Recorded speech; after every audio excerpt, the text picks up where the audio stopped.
Montgomery? Ty Montgomery, that's what we get? Ty Montgomery? That's right. I mean, what is Belichick doing there? I mean, are you kidding me? Ty Montgomery? That's the right. best we get?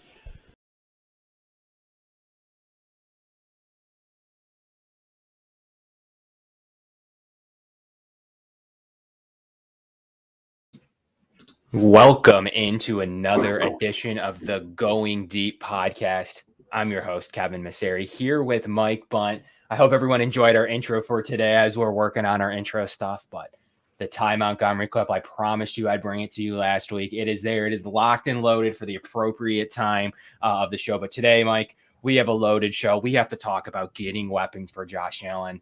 A topic I wanted to discuss, tweeted it a little bit earlier this week.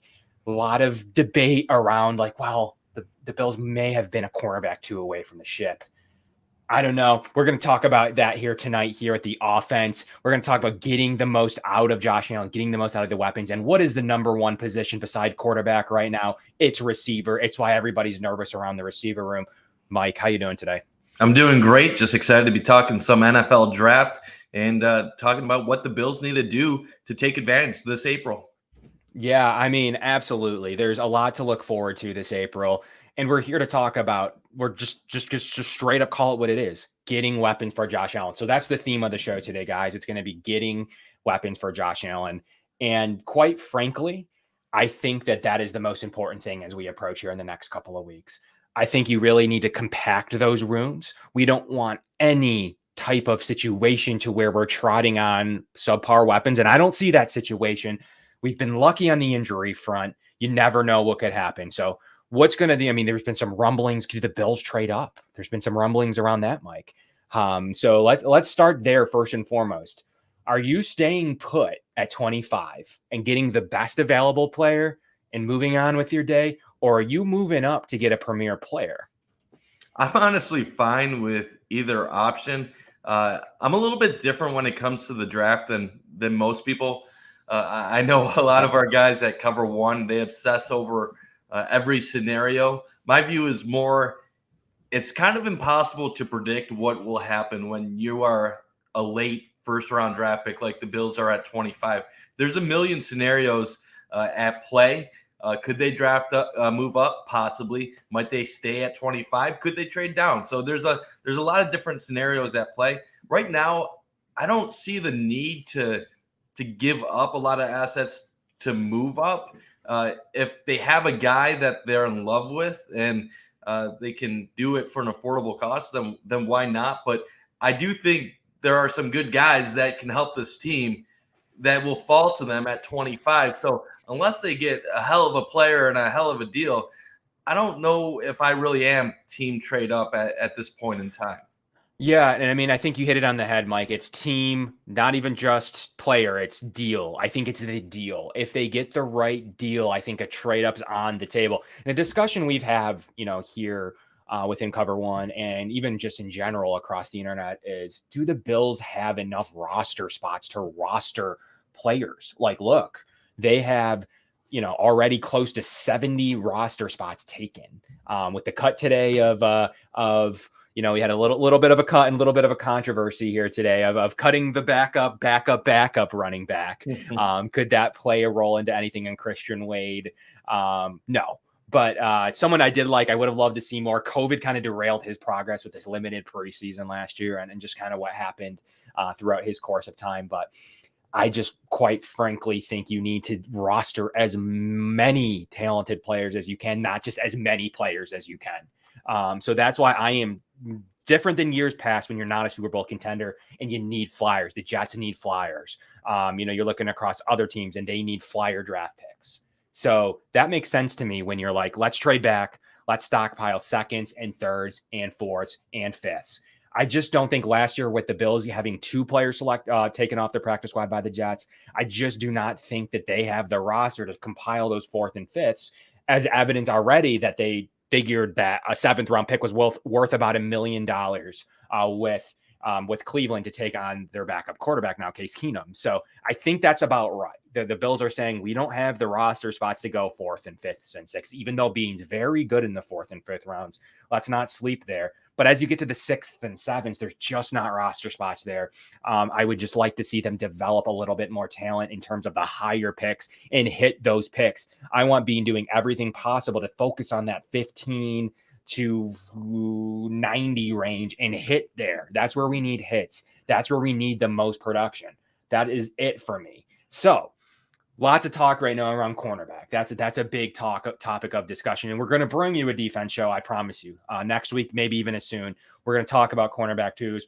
We're going to do our research. We're going to watch some film. Mike, we're going to break into that defensive side of the ball, potentially even linebacker room. I don't think much needs to be done at the D line, but we can talk about linebacker and we can talk about cornerback too next week. We promise, guys, we'll bring you that stuff. But if you look at it from an offensive side, and this show is going to be about, once again, giving weapons to Josh Allen, we have to talk, and we're going to first and foremost talk about pick 25. There are some good names. I was on a podcast network earlier this week, and we did a mock draft simulator, Mike. And that mock draft simulator led me to Chris Olave, the dynamic speedster. That is a move that if he's still on the board with this talented receiver room, let's break it real quickly. Everybody knows the names, but for this show, we want to talk about it. We've got Garrett Wilson, Jameson Williams, Drake London, Treylon Burks, Chris Olave, Johan Dotson, George Pickens, Christian Watson, David Bell, Sky Moore. So those are some names that are expected to go in the top 50 picks. So everyone's going to like their own receiver. We see it every year. So, Mike, how about landing someone like Chris Olave, a name that's trendy here in the 20s? How would that make you feel to come out with a receiver like that? 6 foot, 187, dynamic speed, good RAS score. What are you thinking about that? Yeah, Olave intrigues me a lot. His 40 time being a sub 440 is a great speedster. He adds that guy that can get behind coverages, go deep. He averaged nearly 15 yards per catch during his college career. So he's a guy that is definitely a vertical threat. And that's really something that Josh Allen could use on this Bills offense. Another name, obviously, everybody's talking about him. Who knows if he'll fall to 25 is Jameson Williams from Alabama, who played at Ohio State. Talk about the Buckeyes becoming wide receiver in recent years. They have Olave, Wilson. They still are stockpiled with guys on their current roster. Had Jameson Williams on their roster for 2 years before he transferred to Alabama. So they're really building a special thing down in Columbus. But I'm definitely intrigued by adding more weapons to this team if they don't go defense in the first round. Now, you asked me, would you be okay if they traded up? Yeah, if they trade up, though, I'm not looking for a weapon early in the first round. If they trade up, I'm looking at one of the top 3 cornerbacks.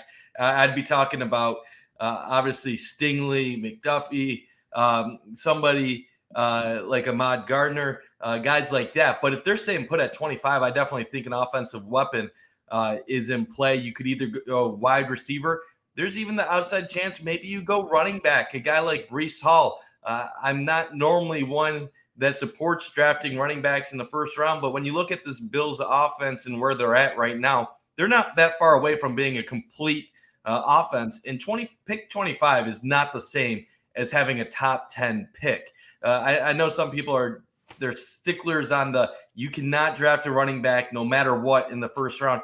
There's a big difference between a top 10 pick on a running back when you have a lot of holes on your team and picking 25 when you have nearly a complete roster, and this guy might give you a dimension that you don't already have. We've been talking about it privately in our Cover One chats a lot lately. There's some on the table of don't ever do it, and then there's some that are more on the opinion that Breece Hall could be a very nice addition to this Bills offense. And also, if teams continue to play the pass, you're going to need a running game to switch things up every once in a while and to keep the defenses honest. So to summarize, there's someone out there if they're sticking at 25 that will dramatically help this team, and it's exciting to see who it might be. Yeah, and Jason brings up a good point about potentially adding a veteran cornerback. That's where I'm at. I do believe the Bills are fairly interested in Patrick Peterson. They probably gave him something similar to what the Vikings received if those talks got serious, and maybe he just wanted to return to the Vikings to the no. Maybe they came in a little bit under. I'm not quite sure, but I do believe the Bills have some cap coupons that they can utilize to get in that vet cornerback. Now, with that being said, I think that would ease a lot of tension with our topic of the day here, is getting weapons for Josh Allen. If they were to get a cornerback too in the veteran free, you got to believe, Kev, that they're adding a veteran corner. Yeah, I mean, how good is he going to be is the question. It almost seems like a guarantee. That's why I think some of these debates lately over you have to draft a corner in the first round are a bit premature, because they didn't let Levi Wallace walk for nothing without having a backup plan in place. Obviously, recently we were told that Patrick Peterson was they were in on him, as you just said. Joe Hayden, it seems like they could possibly have some interest with him. Obviously, Von Miller and him were out together recently. So it appears that the Bills are trying to get a cheap, experienced veteran to help the secondary. Does that mean they can't draft one on top of that? Absolutely not. They could definitely draft a corner on top of signing a veteran. And in fact, that's what I'm in favor of them doing. But if you get a guy like Hayden, if you get another corner, it definitely opens the door for an offensive weapon, which some people have been saying is a luxury pick. I do not look at it as a luxury pick. I look at adding a weapon as you're making the team much better and more explosive, and that's something that you can never have enough of. Yeah, and I mean, another intriguing name to me to adding to the receiver room, right, guys, is Christian Watson from North Dakota State. He comes in at a 9.96 RAS. He's going to be that really solid, big measurables guy, similar to like a Julio Jones with that broad jump, that 4.3, 640. Ooh, what a dynamic player to be able to add to your team. Another guy that absolutely ripped. We're going to rip off some RAS scores here. In Calvin Austin, actually Raskar, as I've been told. We're going to actually have on Kent. Actually wanted to do a shout out to that. We're going to have Kent on, the creator of Raz. We're going to have him on the show here this month, guys. So come up with some questions you have on athleticism, whether it's the receiver room, regardless of what you have in mind. He's going to be on to answer any of these scores. Like, what does that even mean? Who cares? The Bills do use this. Look at their offensive line, and that's why I think they led to the matching of Ryan Bates due to his Raz. So the S in RAS stand for score. So saying RAS score doesn't really work. So it's RAS. So if you look at the RAS of Ryan Bates, he comes in very athletic. Just like that might have been why they moved away from Darrell Williams and to John Feliciano, that RAS. So we want to bring on Kent, the creator of RAS, onto the show to kind of go through some of his findings. Like, what does he like about Calvin Austin? Some of those names that you've heard about and why they score out so well. So we're going to bring them on. We'll talk offense and defense in that show. So I'm thinking as we get closer to the draft and he can block out to be on at least for 30 minutes of our show, we're going to get him on here. So make sure, we're going to talk a little bit about Raz today and probably up and through the draft and probably post-draft once we're looking through the picks. We're going to bring up Raz a lot. And it's really, you take in all of their athleticism, you take in all of the intangibles, the tangibles really, of all the things that they tested on based on their speed, their shuttle, their jump, their height, their weight. All of that is kind of mixed in with a formula that should be like we were told last year that Kent told me personally that he's like, I wouldn't, obviously he created it, but I would never draft someone that scores lower than like a 6 or 7. There are examples of them playing well. Of course, just like UDFAs. But like by general, the guys that finish above, just because you get a good RAS doesn't mean you're good. You use it in combination with film, in combination with your scheme, in combination with other factors, their interviews, they're then adding in their intangibles as well. But RAS is really important in terms of being able to do that. So, and we will be doing part of the live draft coverage. So we'll roll through that, who's where, what day, what time, but we're going to be rolling in some live draft coverage through pretty much through the night, knowing that our show's Friday. We'll see how that works out here. Yeah, got a lot of big things planned with Cover One for the draft. So I know the whole rest of the team that you guys are accustomed to seeing, we have a lot of stuff planned. So it's going to be a fun few days when that gets underway. And Andy, I got that question coming for you where I like the Bills beside receiver and cornerback. I'm going to tell you about specifically one of my favorite rooms that we've kind of already teasered here today. But yeah, as we get back into Raz and kind of like a little bit about that in general, I really like Christian Watson. Is he the kind of receiver they're looking for in the 6'5", 208 kind of measurables guy? He could have some growing pains, but man, that speed and strength is just unfindable. Molded clay. From North Dakota State could be very similar to the team's quarterback. So we'll see if they went a route like that. There's also the trendy Kelvin Austin III, 9.46 RAS. is another name to really look out for. Someone that could step right in and be an effective player in this offense, as well as George Pickens, 9.33 RAS. So we got some really athletic, some guys that could translate right away to the NFL. And definitely in the athleticism categories, if they match up in the film room, if they can match up, if their film in general, which a lot of these guys do have some good film, that could be a combination of a guy that Josh Allen would love to add onto his roster.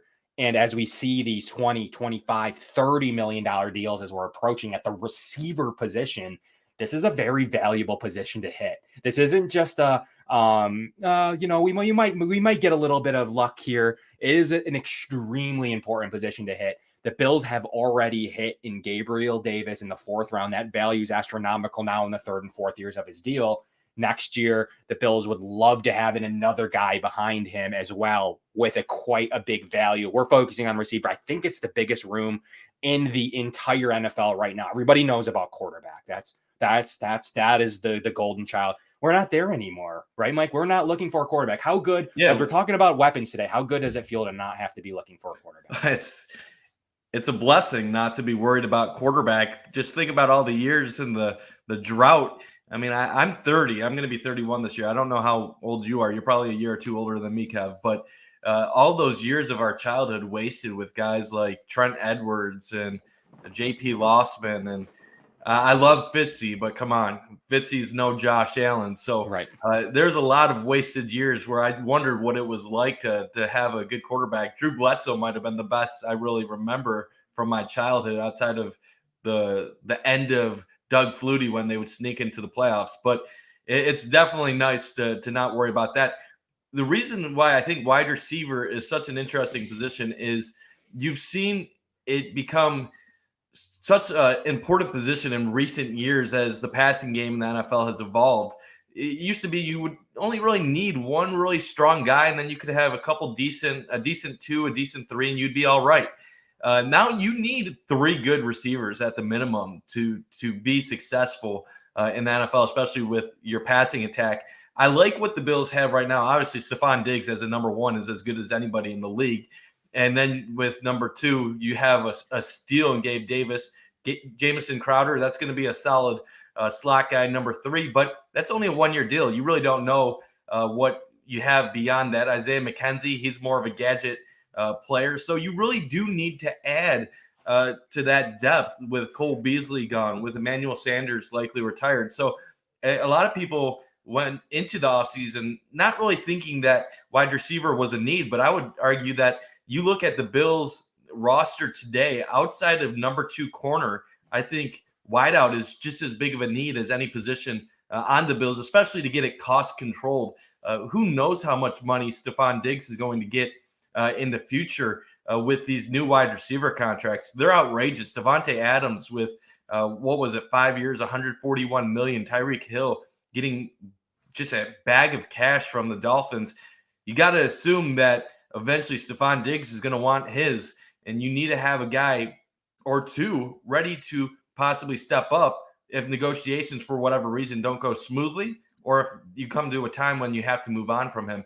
So I think that's another reason why this is important. You don't need your number 1 pick this year to just step in right away and be an instant star like you would hope when the team was struggling and you needed that top 10 pick to just give you that hope that the team could turn it around.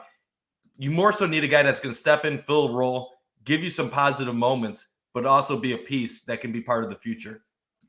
Yeah, and I mean, I think what's interesting, we have some questions here about cap and roster spots and stuff going on.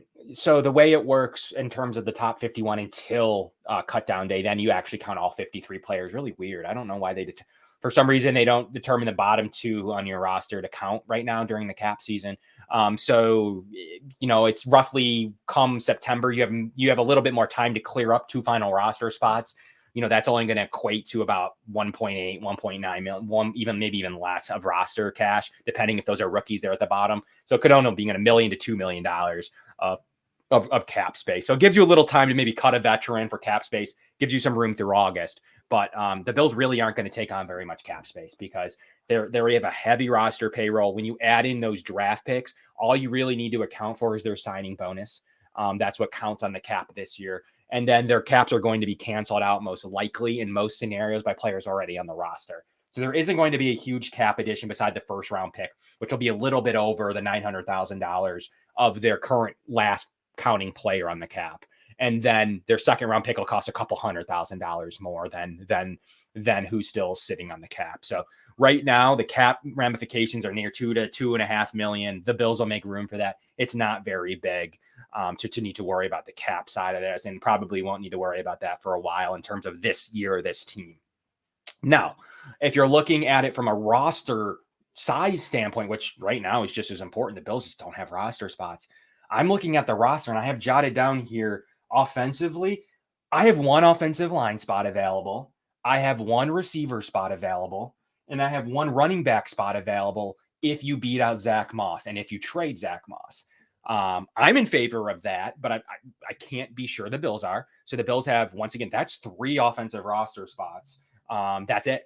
That's not just, that's not starters. Those are just literally 3 spots that I have after matching Ryan Bates that the Bills need to make a move on. To me, I think they need a swing tackle. They don't have a guy on the roster right now and don't want to bring back Bobby Hart. I have no interest in that. That they don't have that swing tackle. You can make a play because of Butker's injury that they need another interior offensive lineman. I think Greg Mance adds a little bit there. And I think he's a rosterable player. So I think, and then you have Cody Ford. So I think that you have some players there. If they move away from Cody Ford, there's a little bit more room. Tommy Doyle at the tackle position and another developmental guy. Those are all the guys that were on the roster, though. These aren't guys we're talking about as random flyers. These are guys that they've drafted in most cases. Greg Mance, the guy I think that is the backup center from day one.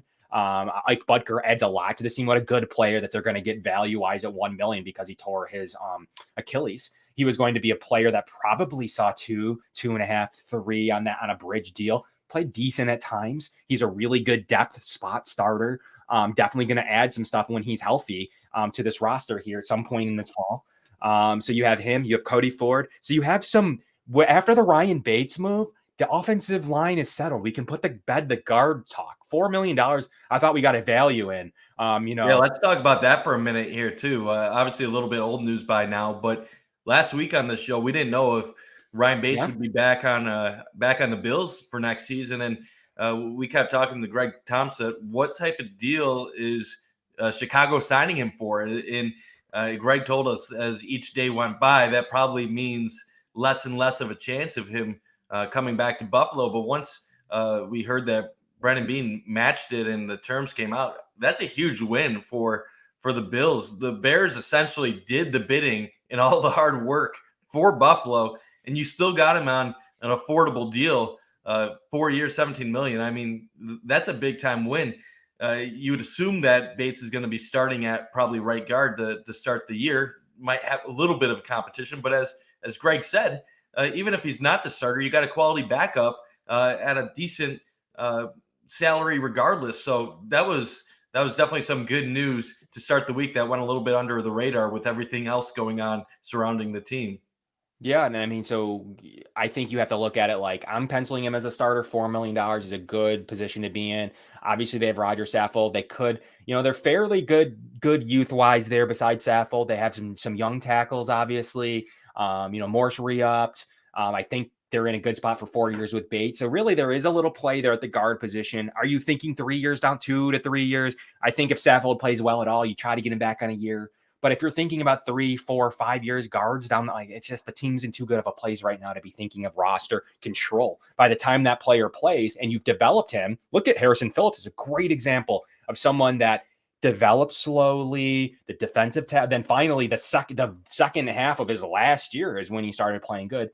Your roster didn't allow you, because you're good, to sink a lot of investment into Phillips after you developed him. Same thing with the interior guard. I just don't think you can sink a high pick into that. Bean's been good to me. He struggled a little. If there's a place of struggle for him, it's a little bit on the O-line, just some transition, some change there. Ford's been a struggle at 3 different positions. I think you would agree that offensive line, while we're not necessarily targeting anyone specifically high in the draft, it's not that the Bills have a incredible offensive line. It's more so we think what they have is what they're going to stick with. You don't look at the Bills offensive line and you say, oh, they're great. no, I would say they're average. Deion Dawkins is solid at left tackle. Spencer Brown has some nice potential at right tackle. Morse he's decent. He's nothing special at this point, but he's a good player. And you got two guards that you think you can get by with. Middle of last year, we would have been saying something completely different about the line with John Feliciano and some of the other guys that they had in there, because we can all remember the Jacksonville game where Josh Allen had no time and he was consistently pressured throughout. So right now it appears the Bills' offensive line will be okay, but who knows? That could change game to game, week to week. So I think what we're seeing is what they'll be come game one, but I still wouldn't say it's a huge positive going into the season. Yeah, I mean, that brings up to the point of like someone like Zion, right? Like, does he, immediately jump off the page for you as somebody that you'd like to take because you'd like to develop him, plug him in day one? I don't know how that would work minus an injury. I guess you could, injuries could happen. I guess you could make Bates a $4 million backup like you referred to. I still don't think Bates comes in with a really good RAS. I still don't think with the athleticism that Cromer likes that the move right off the bat is to move Bates. So I just think this team's a little bit ready to utilize a player and not necessarily be thinking about the future at guard. Now it could come up. They could like Zion, but if they're drafting Zion, it's to start him day one. They're not drafting him. I think that's a good point that you said too. With the way the roster's put together, is there really a guard at 25 that you take that you instantly think this guy is going to be a day one starter that's going to give us a noticeable improvement over what we already have? Over Ryan Bates, and the thing about it too with Bates is, sure, he hasn't played a ton of impactful snaps in the NFL. Obviously, he has his role with the Bills, and he got some good playing time at the end of last season. But that's still way more tape against high-quality competition than what you would know out of a guy coming out of college. There's too many unknowns with college draft picks, especially when you're going to plug somebody into an offensive line. So I would say they feel comfortable with Bates matching that contract. That's the way they're going to go. I would be surprised if they went offensive line in the first round of the draft. I really do think we're looking at a skill player coming in, either a corner, wide out, and maybe possibly a running back if one of their guys that they think is good enough is there at 25. Yeah, and I mean, I don't have after the Bates match. I think that kind of took off the top 60 off the table. At third round, I think anything can happen. I think that's the range. Maybe you're looking to see if the guy on the board could be a starter or could help you. That's the time to add a cost control at that salary point. I think that's a good range. 3, 4, and 5. You start to look at that. You found Spencer Brown. You have found, Wyatt Teller. You have found others in that range that could be effective. And I think that the Bills, Tommy Doyle hopefully can develop maybe even to at least a swing tackle. So I think that you have the potential to do that. I don't know that they're looking at the top end of the offensive line market here. If something goes a certain way and everyone's off the board, they're sitting at 25 and Zion's the name. I do think that it's never a bad position to have strong, really great depth at. Like, let's be honest, we saw what happened last year. Having Bates be your top backup isn't a bad thing, especially with his position versatility. Having him could help out a lot. You move some players like Moss and Ford maybe in the days before the draft or during the draft or after the draft, for picks. It's conceivable. I just don't think either of them have needle moving value. I think Ford has a 6th round pick value for someone that likes his ability. I think Moss 4th at most. I don't even think he's there. I think you're talking still late day 3 on him too, 5 and 6, 7 range for Moss, unfortunately. So cost control running back could get you some value, but you're talking about a 5th and a 6th round pick for those guys. You could trade them. It opens a roster spot, opens a little salary, nothing really that is pivotal on focusing on more than just another potential pick that either they might not even have it this year. To max out the value, Bean might take it next year. So I don't know that those two are really worth discussing on what they could fetch in this upcoming draft, and at least in terms of getting weapons for Josh Allen. Okay, so offensive line off the table. That's considered a weapon for Josh Allen, in my opinion, because that keeps his weapons moving. We saw what directly happens when you don't have a good offensive line. You lose to bad football teams, and things can happen. So it is something to keep in mind. We're not going to shut the door on offensive line here after the Bates match, but I just don't think it's near the top of the list. Just like at cornerback too, when they bring in that vet, I'll kind of have that same mindset. Like Joe Hayden, yeah, he's Callahan a little better. Some of those names, Steven Nelson, some of those names, okay. But I do think that does mean they're not desperate in the draft to draft an offensive guard or to draft the cornerback 2 position. So running back room, Mike, it's time to talk about my favorite room, probably in rooms, is the running back room, because I am admittedly a Travis Etienne fan.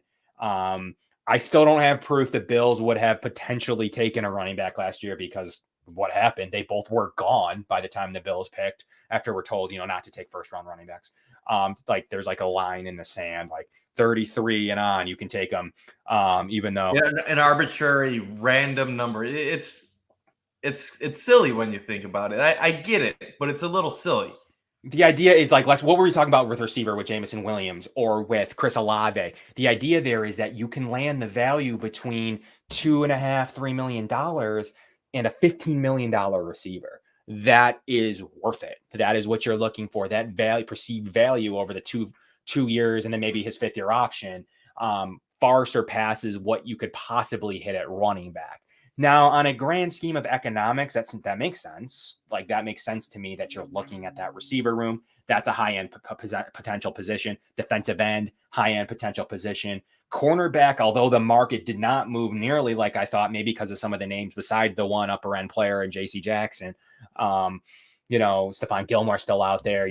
Patrick Peterson tested the market forever. Even Levi Wallace, even as a UDFA, like the extreme value scenario, you got him as a UDFA for $500K, and he still turns in a 2 for $8. Like, great, good for him. I'm not the biggest Levi Wallace fan, but that's still not like immense value there for me. So it's receiver for sure. Obviously, quarterback, receiver, tight end's been a high moving market. The Bills went out and addressed it with OJ Howard, though we could add Isaiah Likely, a guy I watched here against UB. A really, really great potential weapon that can do it all. Love to see Lively, as a potential add-on at some point here in the draft, Mike. As a mid-major sports fan, it's always good to see other names like that be able to add a 3rd round pick value for Kev, we watch too much of that mid-major stuff. I always like when I see one climbing the ranks. I don't know if the people watching this are going to want us to get into Mid-American Conference and Sun Belt football. Yeah, likely. Yeah, I mean, like he has a lot. I mean, they say he's like Gerald Everett. He's a player that Gerald Everett's effective. He's a good tight end too. A guy that comes in at 6'4", 240, really runs a burner. I don't know. I think people that love football like good football players. Isaiah Likely is one of them, and I think you could hear his name come at some point in late day 2, like you did a Dawson Knox, but a really productive player at Coastal Carolina. And tight end is one of those positions right now when you got guys as tight end 2s, even as soon as a couple of years ago with the Bills, paying tight ends, backup tight ends really, and Tyler Kroft. You have the ability to take a $1 million player and make him a $6–7 million player in the 2nd and 3rd and 4th rounds. So I like the name there a lot. It's a little bit less of a dire need. I don't know how he would see the field outside of an injury, but it is someone that I'd love to add in the pipeline if the roster allows. So tight end is a really good need for me in terms of value, adding to the offense. But the OJ Howard takes the sting out of that. So now we're off of receiver a little bit. We're off of tight end a little bit. We're off of offensive line a little bit. That running back room. It's a good room. Back to the running back room and those razzes. Like, okay, so the best players in the league, in my opinion, I've seen charts and data, is in the 2nd round. The Bills don't have a 2nd round pick. Okay. That is going to get in range of one of the running backs you're looking for.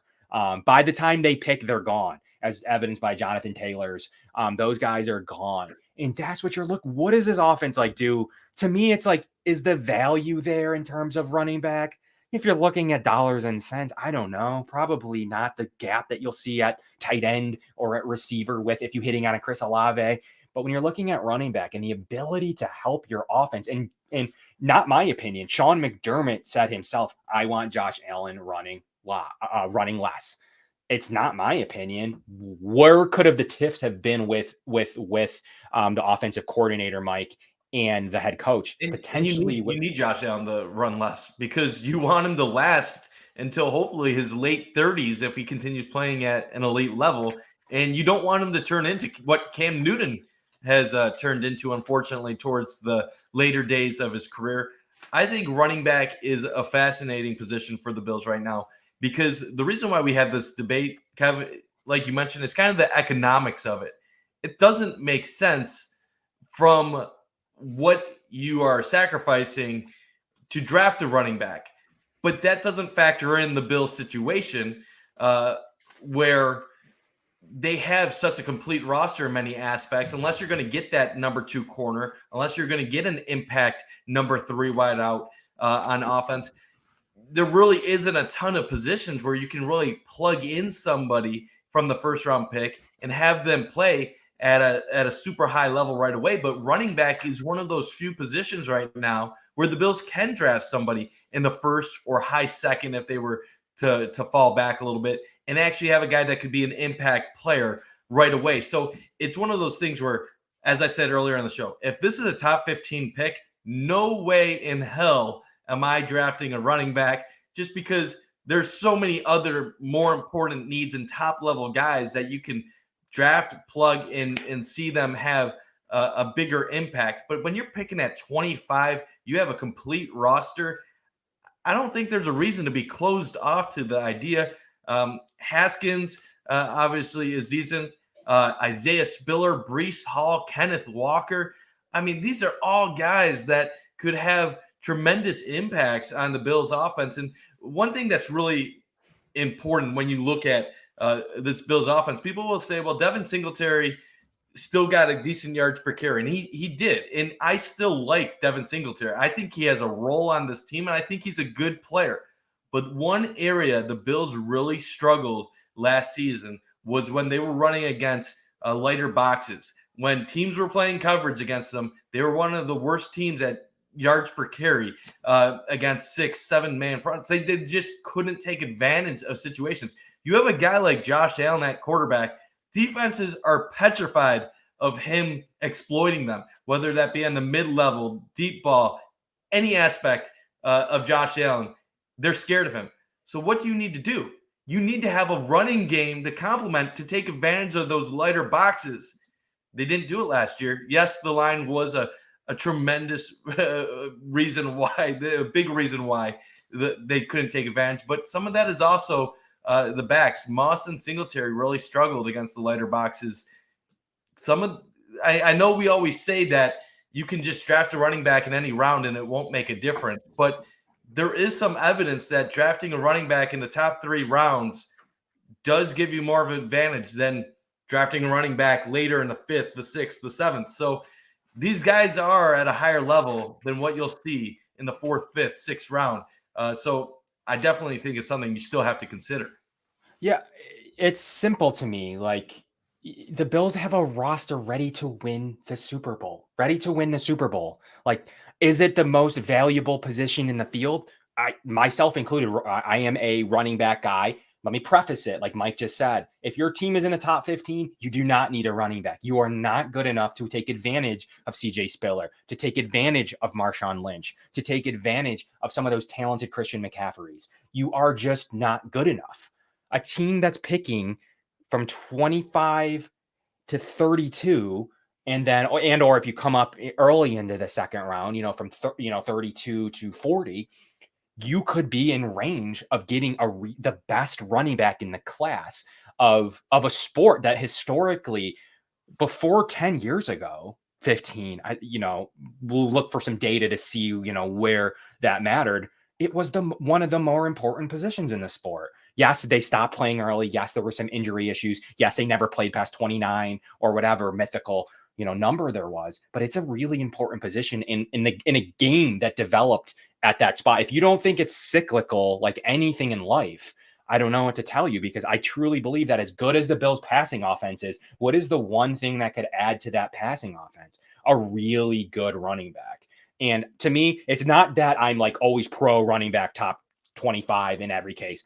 I don't think like, the Jets should do it, for instance, or somebody else that's picking up high. Absolutely not. But I think the last part of the puzzle for this Bills roster is replacing Zach Moss. And I don't want to replace, the last thing I want to do is replace Zach Moss with Zach Moss. That's not like really what I'm after. And that's what some of the names as you get in the 4th and 5th round. The Bills have never historically hit running backs late, as much as, I've heard about this phenomenon. How would J.D. McKissic, if he would have stayed with the Bills, obviously not much of a carrying the ball, but how much would that have changed your view on running back if he actually did end up coming to Buffalo?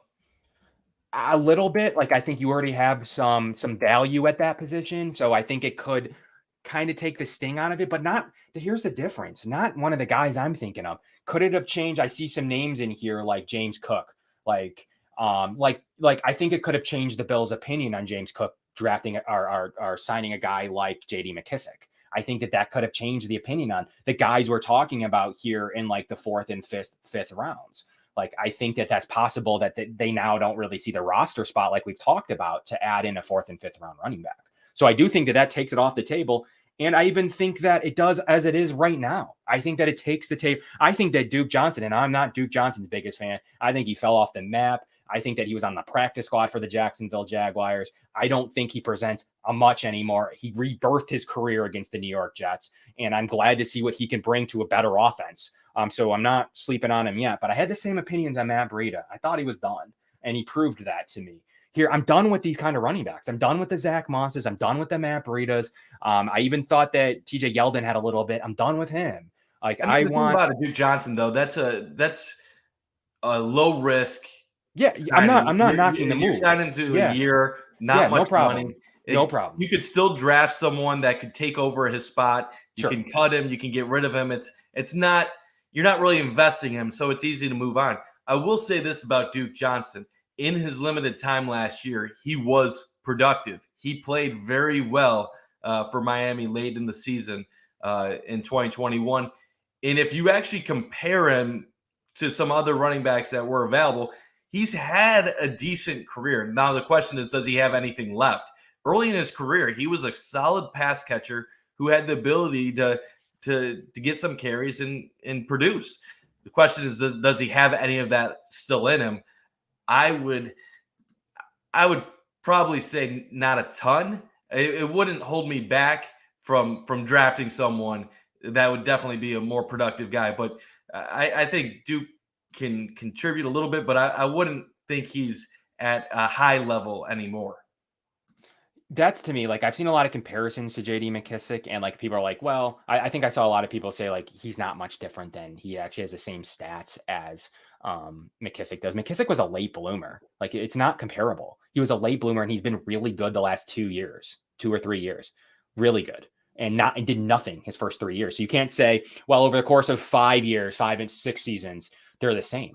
Well, Duke Johnson was good in the first 3 years, and J.D. McKissic's good recently, which is what we care about. So like, it's really weird to lump that. It's like what you do with a quarterback when they were like good, like maybe like Baker, like what you do, like they were good as the rookie, like great, like good for Baker Mayfield. Yeah. Running back has just been a weird position for the Bills ever since Sean McDermott and Brandon Beane have come to Buffalo. You look at ever since LaShawn McCoy has left the organization, it's really just been a kind of a filler position with kind of gap guys that you really don't have long-term aspirations for. Obviously, Singletary is filling the role right now, but I do believe they wanted Zach Moss to take over for Singletary. They did.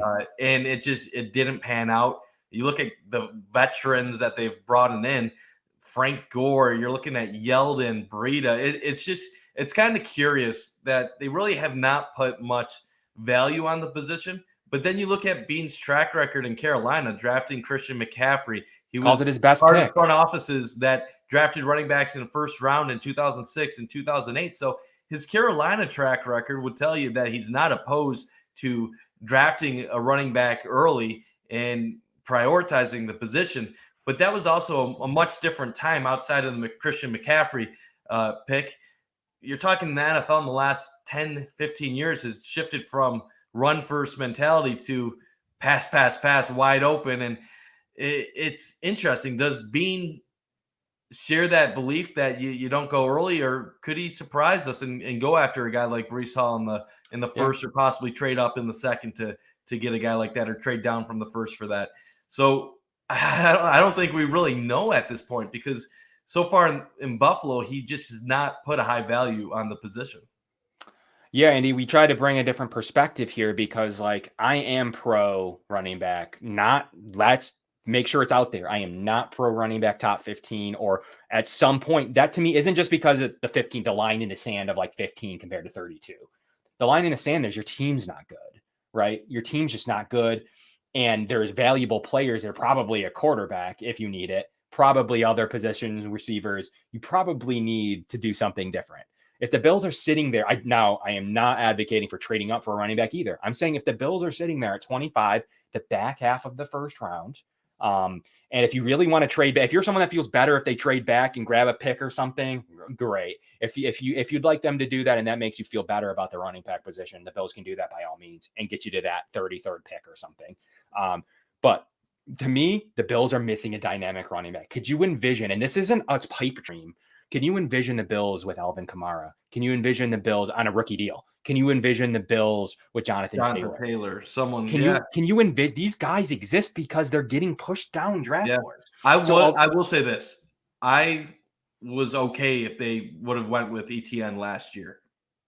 ETN was a guy that I was high on, that I had a lot of hope for if he fell to the Bills. Obviously, Jacksonville ended up taking him. Jonathan Taylor was another player a few years back that I was super high on. Just watching him at Wisconsin, unbelievable talent, and he's tearing it up with the Colts. Now, some things that others would say is you don't draft a running back high up because you have a guy like Josh Allen. You don't want the Bills to go to a running back, a running heavy offense. I don't think the Bills are going to a running heavy offense regardless of when they draft a running back. They could draft a running back number 1 overall, trade their entire draft for Ricky Williams, like the Saints did back in the day. And I still think Josh Allen is going to throw the ball over 60% of the time, because that's just the way games are now. But I want that threat that every time Breece Hall or Kenneth Walker, whoever it is that's in your backfield is in the game, that they can go off, that they can make an explosive play. Even play action, how much does that help too, to actually have a defense believing that you might actually legitimately hand the ball off and do something with it? So I do think it's time the Bills start to put a little bit more of a focus on the position. It sure is. And the question, like I saw, like the Bills could have drafted Jonathan Taylor. Well, no, they couldn't have, because they traded their first round pick that year, right? So like they were picking and they had to take the best of the rest. And there was many talks that the Bills liked him. So lastly, the last thing I know any of you guys want is for you to trade up into the first round. There was the Ohio State running back that year too, who went to Baltimore. I'm blanking right now on the name, but Dobbins. Yes, he was another guy I thought had a nice potential at the next level, but obviously we haven't been able to see as much of him due to injuries and he's everything. Still good. So.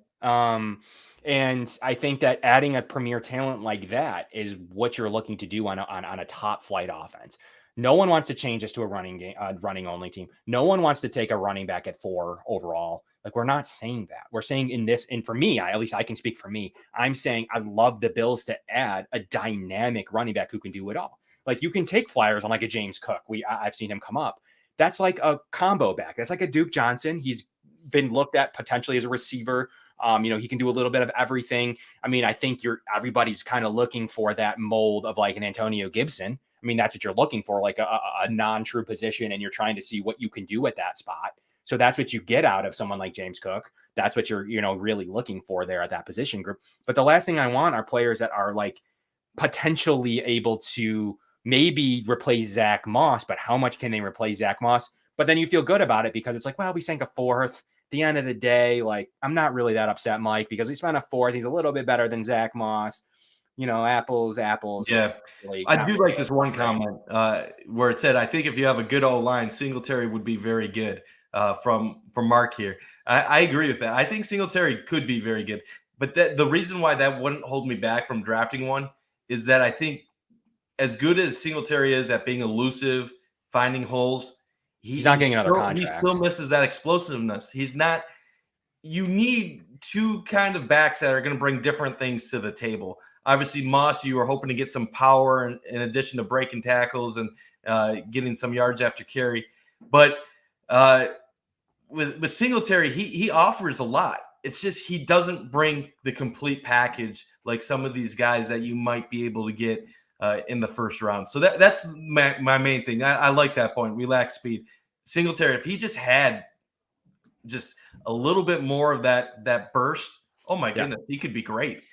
I'm a big Singletary fan. He doesn't have it, and that's a big reason why he ended up playing at Florida Atlantic and not playing in a bigger P5 conference. There's a reason why these guys end up at a lot of the colleges that they do. Not saying that they're not players that break out and end up being undervalued at Mid-American Conference schools, Sun Belt schools, and Conference USA schools, but most of the time you end up at that school because you're missing a trait or a quality that would have made you an elite prospect. Yeah.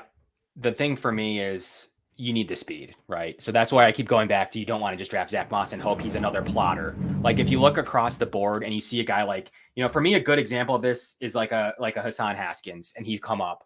And I would like Hassan Haskins. I think he's worth a flyer. I think that he could do good things. I kind of look at him like that. Jordan Howard could be a good part-time back, could be a good replacement for Zach Moss. But really, what does he bring to the table? His average breakaway speed's definitely going to limit him in this league. So to me, it's like, that sounds like Devin Singletary, right? So you're not going to give Devin another deal. So we're all here sitting here talking about, like, what about future assets that we can have on cost control? And to me, that says to me, like, what other room is there? There's not even a player really on the roster next year at running back. You're probably going to move Moss. Duke Johnson's a 1-year deal. You're not re-signing Singletary unless he comes back pretty reasonable. So what does that mean to me? There's literally nobody at that position. So if you can kill two birds with one stone, and I know I've seen some like he's going to be the 20th paid player, blah, blah, blah. Yeah, for one season. And hopefully you need to hit the position. The Bills aren't just going to go draft a flyer running back at 20. I'm not just saying draft the next guy. I'm saying draft Breece Hall, a Raz.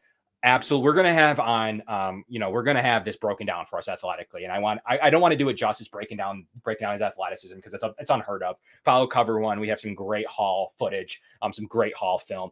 It's just unheard of. The guy is ridiculous. Like, to me, he could be as good as of a prospect, at least, that I liked of Travis Etienne and with Najee Harris. Like, he's going to be potentially a better prospect than that. He does it all. Like he does it all. Absolutely. He can catch the ball out of the backfield. He's elusive. He has quickness. He's the total package. And Eric, I feel like, has done a tremendous job in the past week breaking down his film. If you don't already, he's compared to Nick Chubb. Follow Cover One on Twitter, Instagram, TikTok. His shorts on Breece Hall have been incredible. And he is a guy that could add a dimension to this team. Jerome Ford, the former Alabama running back who went to Cincy, he's a good player as well. Don't really have as much to say about him. Would have to watch a little bit more. But every time I've watched him, he was a quality player. One way or another, Kev, we're basically saying we want someone to be added to this backfield. Who knows if it'll be Hall in the first or one of these other guys that we're talking about. Spiller, Haskins, Walker, it goes on and on. But I feel confident to say the Bills are still thinking about adding someone in this room. Now, let me toss it to you. If you have a Breece Hall on the board at 25, or you have a chance to draft an Olave or a Jameson Williams, I know what direction I'm going. As much as I just talked about loving these running backs, I'm still going Jameson Williams. I'm still going Olave over the running back. But if you're talking one of the next tier wideouts, in my opinion, I know there's a lot of good ones out there. But if you're talking about a Dotson, a Burks, guys like that, I think I might go Breece Hall over either of them. So I know if the Bills draft a running back in the first, they're going to get criticized. People are going to hate on the pick. The experts are going to be like, they're not going to understand it. But I think what it comes down to me right now, I'm thinking Olave, Williams are my preferences. But a Breece Hall is right there, assuming that the top three corners are off the board by the time the Bills get to pick. It's simple, Mike, to me. You need to add the best. And this is the theme of the show today, guys, like the best available weapon for Josh Allen. And I'm going to say a Chris Olave to me. I'm factoring that we might not see some of those names, right? So that's kind of my end all be all, that we might get into the second tier receiver room, which still could have some solid economic backing as compared to running back. You still need to hit that pick now as compared to maybe coming away with the best player in the room at 25. In years past, like prior to this bad running back thing, like 10 years ago, that guy's going top 5, top 7, top 9, Ezekiel Elliott's. I don't know where those players would go this year. I really don't. Could it be at 25? Possibly. So I think that you have the ability to score the best running back in the draft. I don't know. That always is encouraging to me from a top 5 offense standpoint of adding in that. I don't want to interrupt. Another comment. I don't know if you can pull it up quick from Heather Smith. Bean always says best player available, but podcasters never do. Who'll be the best at player available at 25? What if it's a safety or linebacker? That is an interesting point.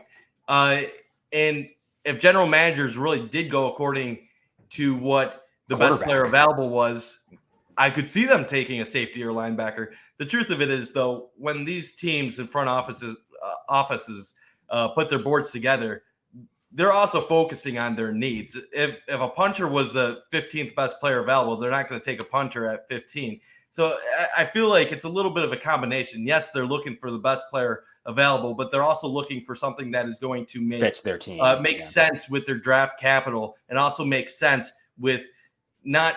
It doesn't have to be a need, but filling something that will actually help the roster. Like if you have the best player available and it's a running back, but you're already 2 running backs deep, yeah, you're not going to draft the running back. It all is situational. So I do like that comment.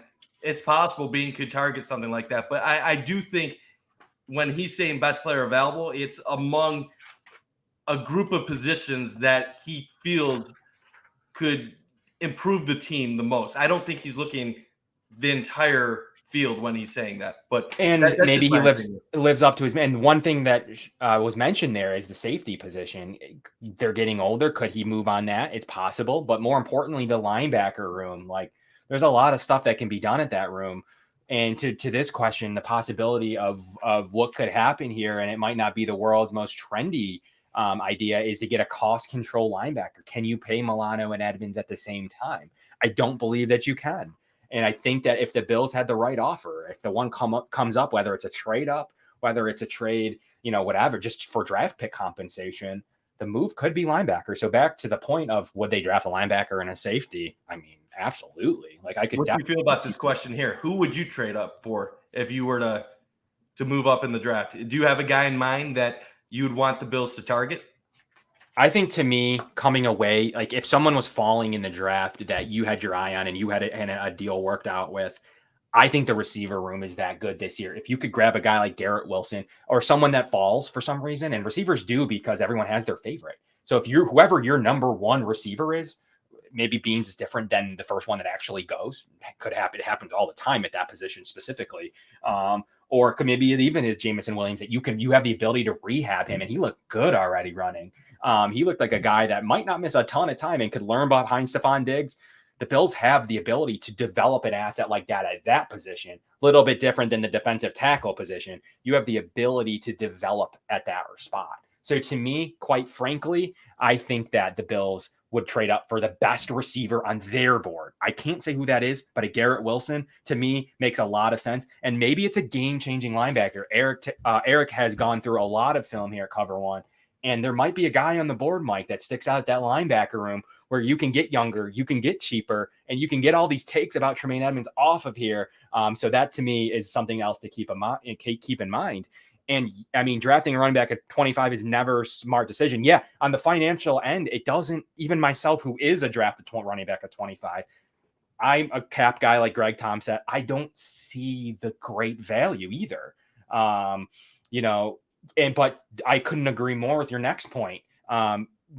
Receiver is the position of need. And to me, is it a need in terms of, hey, you have Stephon Diggs and Gabriel Davis and Jamison Crowder?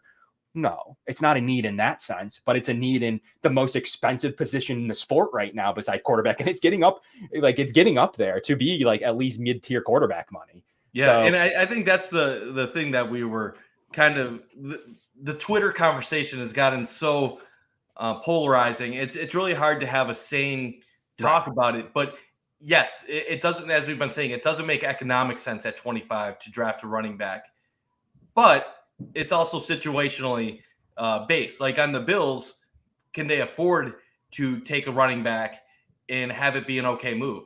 Yes, for the Bills, it's okay if they take a running back. It's still not my number one preference. As I mentioned, I would rather have Olave or a Jameson Williams. But assuming that the wideouts that they want are gone, I'm saying I'm not against taking a running back, and I can see a lot of the positives that they could get by adding one of the top guys at that point. Not saying it's my number one preference, but I'm open to the idea. As far as who would I trade up for to draft, obviously, it all depends on where you're going. If you're going top 10, top 15, where you fall. I am big on these corners right now. I'm going Gardner, Stingley, McDuffie. I think cornerback 2 is just a very important spot right now on the Bills. Dane Jackson might have nice potential. He played well at times last year, but I'm not ready to go into a year where a lot of fans are saying Super Bowl or bust, even though I don't like that phrase either, because even the numbers say the best team in football might have an 11% chance entering a year of actually winning a Super Bowl. But I want one of the top corners. I don't know when Trey White is coming back. I know there's rumors. Could it be a month or two into the season? Who knows? We have no clue right now. ACL injuries have gotten much quicker timetables for recovery in recent years than what we've ever seen in the past. To the point where we're talking about even drafting Jameson Williams after he had an injury late in the season at Alabama. So I want one of the 3 corners. Realistically, not expecting it. That's why I think my number one guy that I'm all for, I'm going to say it over and over and over again, Jameson Williams. I love the guy. He is a difference maker. Top 10 pick. And I really just don't want him to go to one of these other AFC teams that has a good elite quarterback, because I feel like that's something that's going to come back to kill us if we're going head to head and he's just going over the top all night, because I watched one too many highlights of him at Alabama and he was a nightmare. And if you know me, I love my Raz, and Calvin Austin's one of the Raz darlings. So Calvin Austin's definitely a name of somebody I would love to have on this roster. And then, like, I've seen Alec Pierce come up too. He's a guy that absolutely could have been a first-round pick in different years, has that talent, is in a loaded an A-plus draft class. I've jotted down here A-plus at the receiver room. I need the Bills to come away with one of these guys. I am going to be remiss if I don't think that Bean comes away with one of these talented receivers. And Alex Pierce is a good name for me that I have jotted down here of somebody that could have happened. Calvin Austin too, depending how high he goes, if they miss out on this first batch of guys that we've broken down a little bit.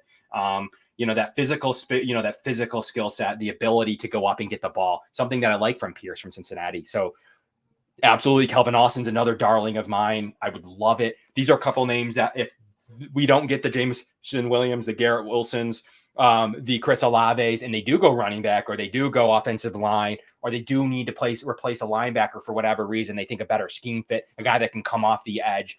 We're going to get into some linebacker next week, we promise, with linebacker, cornerback, even safety.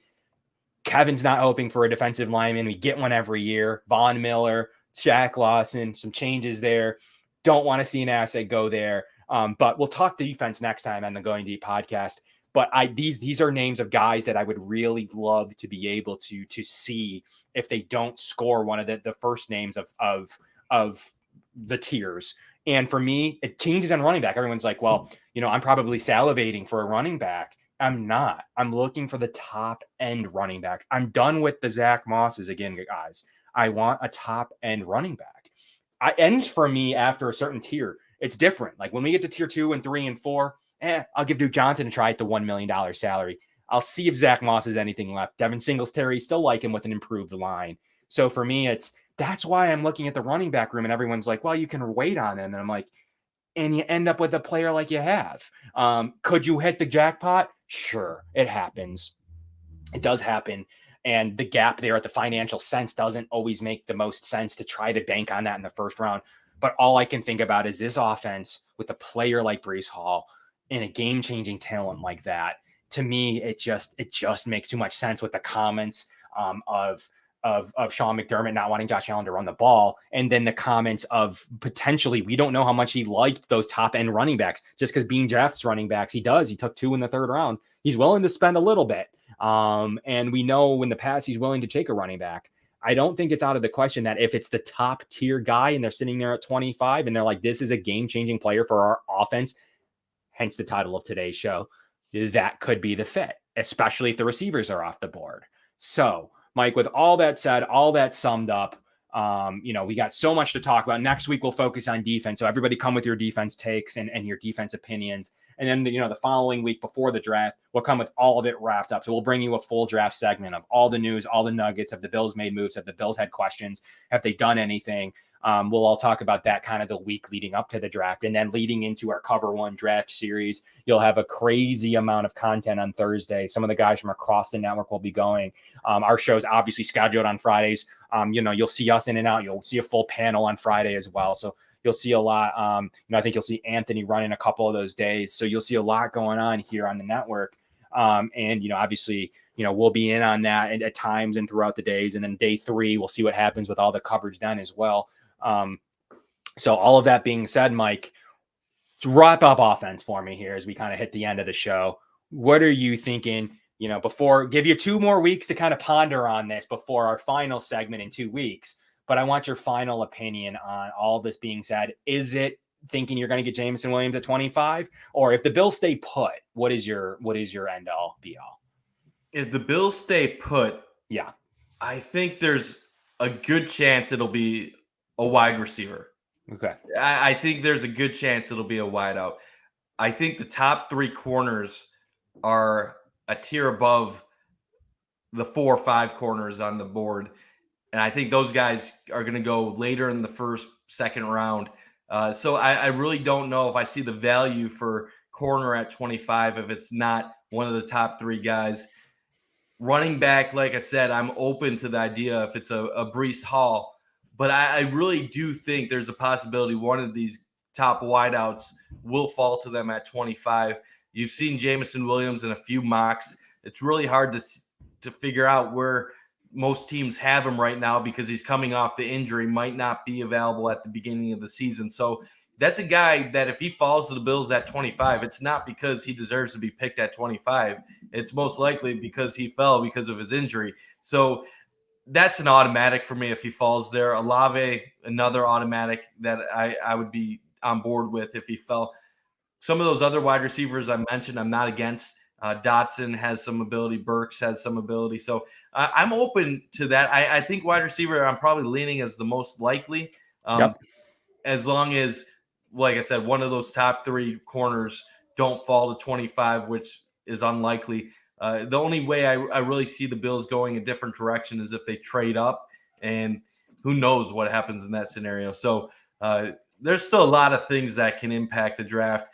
We always in these podcasts talk so confidently about what we think will happen. And then they go when safety. The actual draft starts, and none of us have a clue about anything. It's nice to be to fantasize and be excited about the possibilities, but realistically, I think wideout probably has the highest chance of actually happening. It's the best value. It's the most agreed upon. Like, yes, I could make a running back for running back. Yes, someone could make a running back for CB2.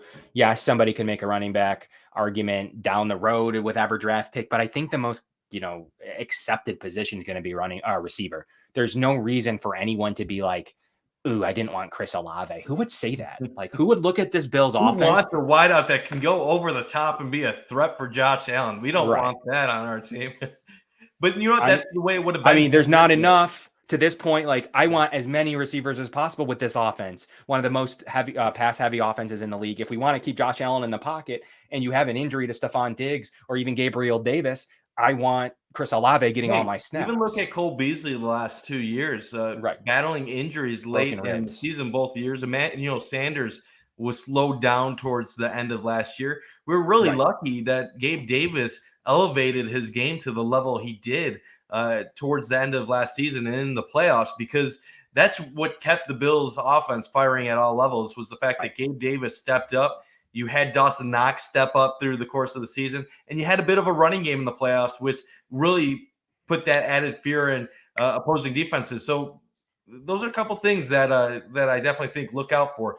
Another over-the-top wideout or a running back that's of high quality in your offense. Good luck to opponents. As long as the offensive line does their job, the Bills should have just an absolutely dynamic offense for years to come, as long as they have Josh Allen and they protect him. I've heard it all the time. Like, well, you can just wait and get a guy like Deebo Samuel. Like, he went 36 overall. So, like, I do think that there's a point where, you need to get a player of that consistency and that speed.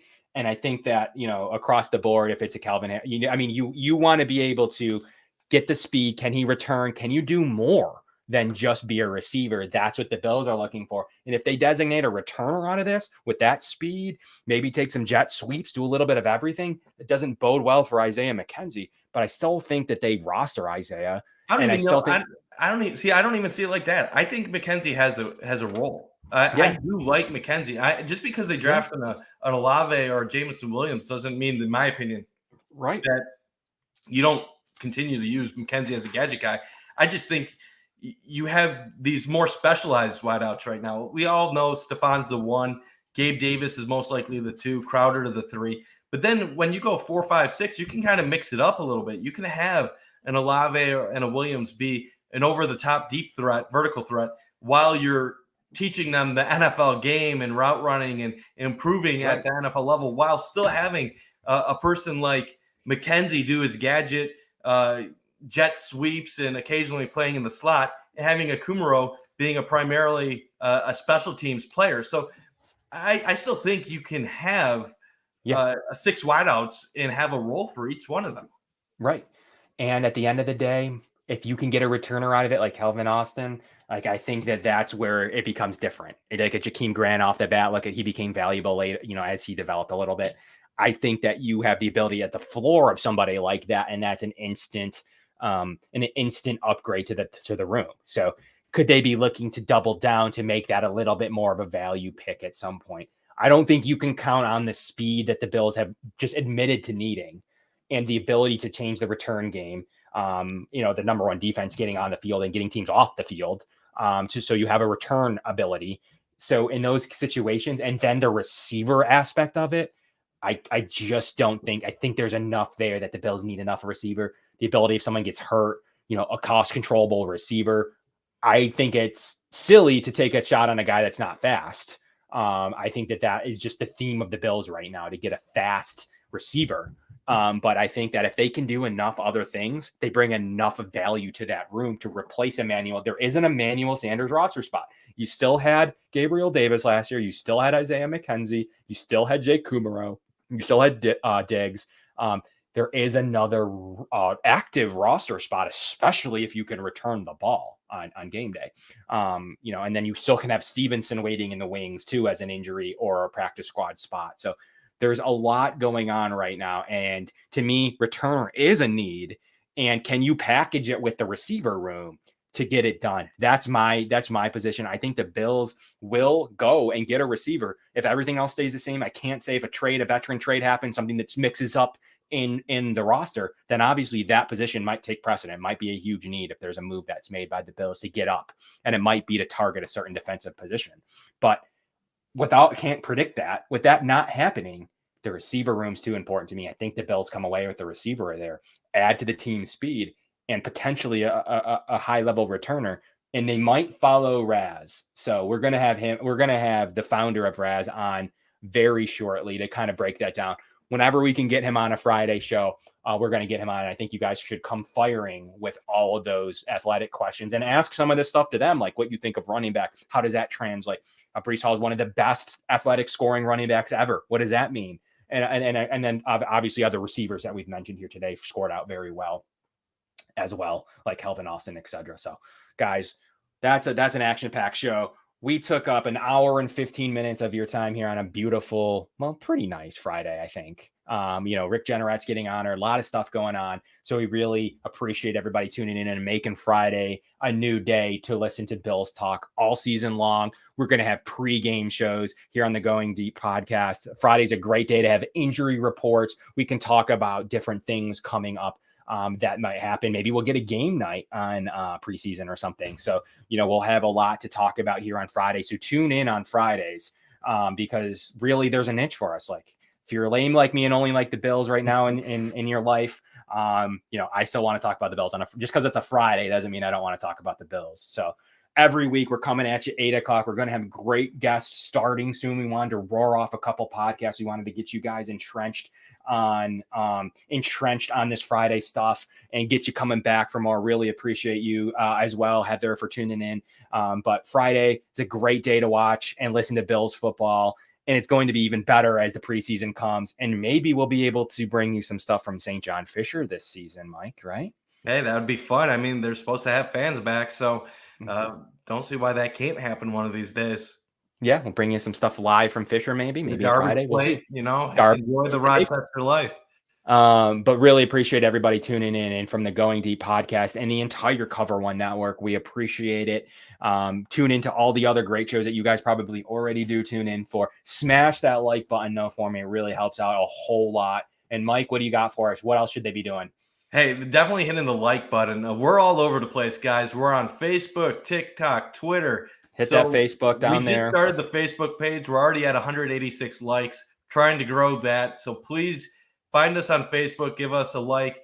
We're on TikTok, brand new. Just had a video the other day that got 32,500 views. So even though we're brand new to TikTok, we're a little bit older than the normal demographic of their users.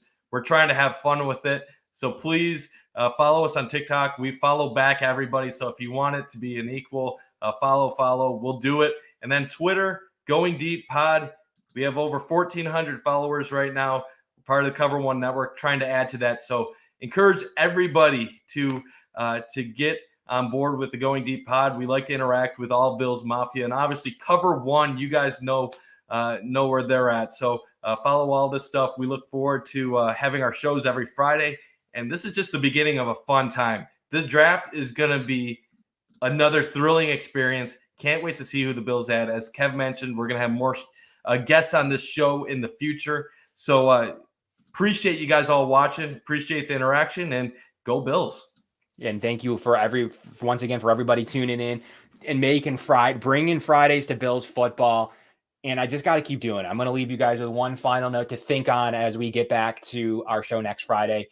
We'll leave you with this and enjoy. Everybody have a great Friday and an amazing weekend, and get out there and enjoy this potential weather, and all you guys in Florida to enjoy that always. But I'm going to leave you with one final point and come back next week with some defense takes. Ty